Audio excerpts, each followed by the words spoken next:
I stopped breathing because the sound didn't move when I froze. It didn't shift away. It didn't retreat. It didn't react at all. It stayed exactly where it was behind me, like whatever made it had decided to wait and see what I'd do next. That's what made it worse. Not the sound itself, but the patience in it. The house felt different in that moment. Not darker. Not colder, smaller.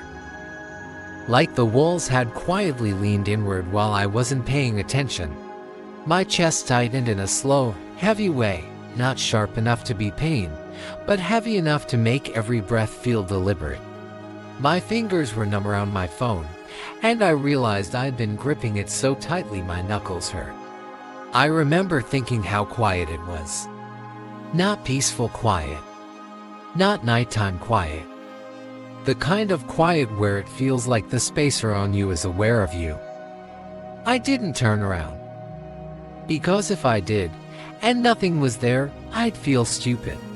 And if something was there, I didn't want to be the one who acknowledged it first. This happened on a Tuesday night in early March.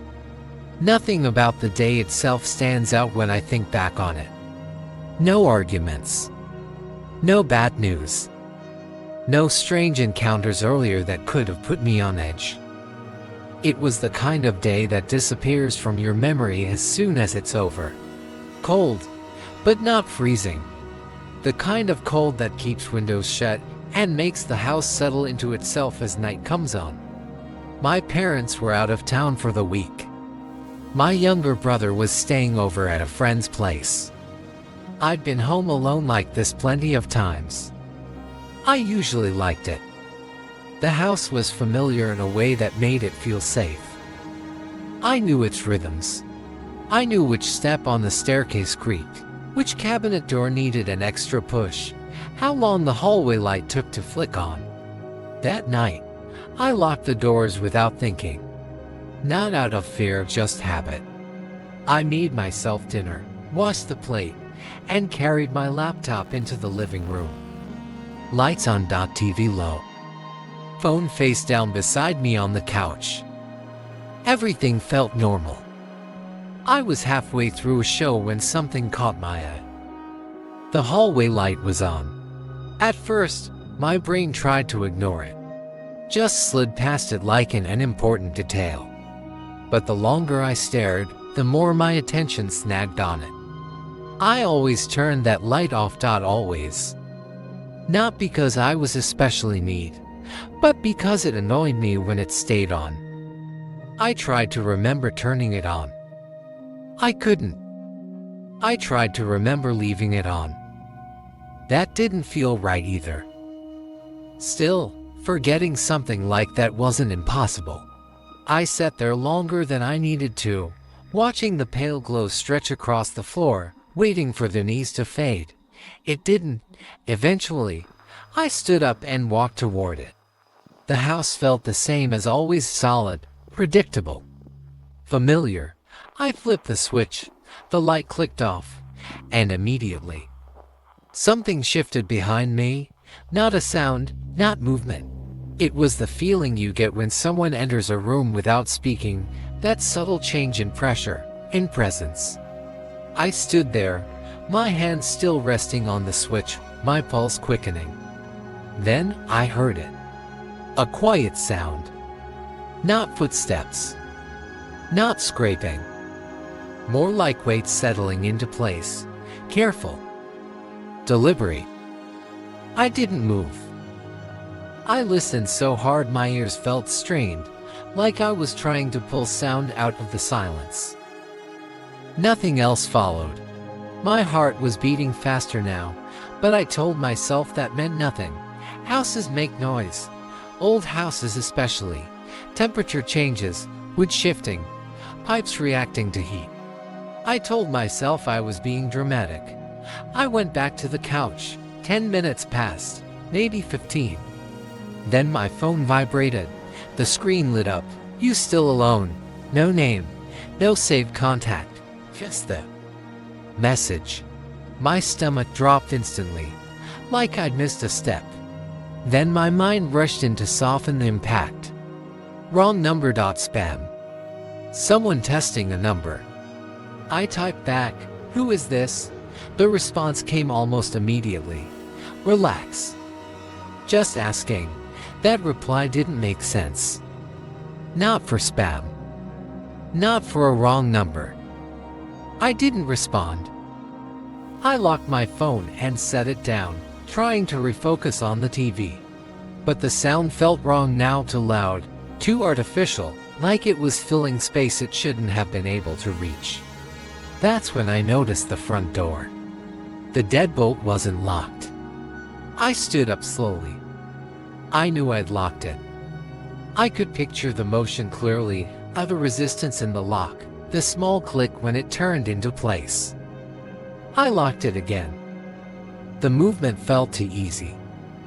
Instead of relief, I felt exposed.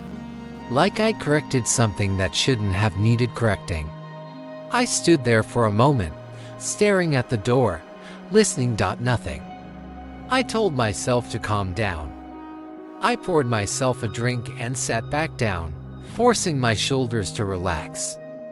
For a few minutes, it almost worked. Then something moved upstairs. Not footsteps. It sounded like something brushing lightly against the floor. Slow.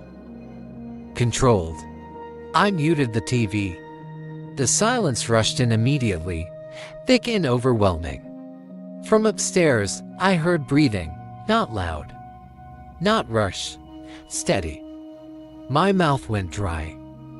I sat there, staring at the stairs, waiting for it to stop. Waiting for my brain to find another explanation. It didn't. I texted my brother without thinking. "Are you home?" 3 dots appeared on the screen. Then disappeared. No reply.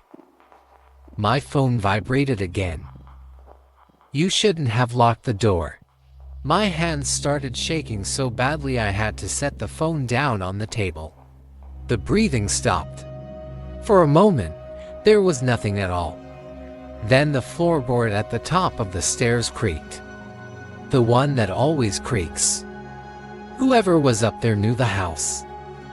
That realization settled heavy in my stomach. I backed toward the kitchen slowly, every step deliberate, afraid that moving too fast would draw attention. The shadows looked deeper now. Doorways felt like blind spots. I grabbed my keys. Dropped them. Picked them up again. That's when the upstairs light turned on. Not suddenly. Not aggressively, calmly. Like whoever did it wasn't in a hurry. I didn't run. I don't know why. Running felt like crossing a line, like admitting something I wasn't ready to face. I unlocked the back door and stepped outside into the cold, locking it behind me with hands that barely worked. I stood there, heart hammering, listening. Nothing. No footsteps. No doors opening. No voices. When the police arrived, the house was empty. No signs of forced entry. No usable evidence. But my bedroom window, the one that sticks, was open. Just enough. I didn't stay there that night. The next morning, I checked my phone. One last message had come through while I was outside waiting. "You left your light on. Being alone doesn't always mean being by yourself. Sometimes it just means there is no one there to tell you whether your instincts are right or wrong, and you're left negotiating with your own fear in the dark." If you've ever felt watched in a place that should have been safe, you're not alone. And if you have a story that still lingers when the house goes quiet, you can share it with us.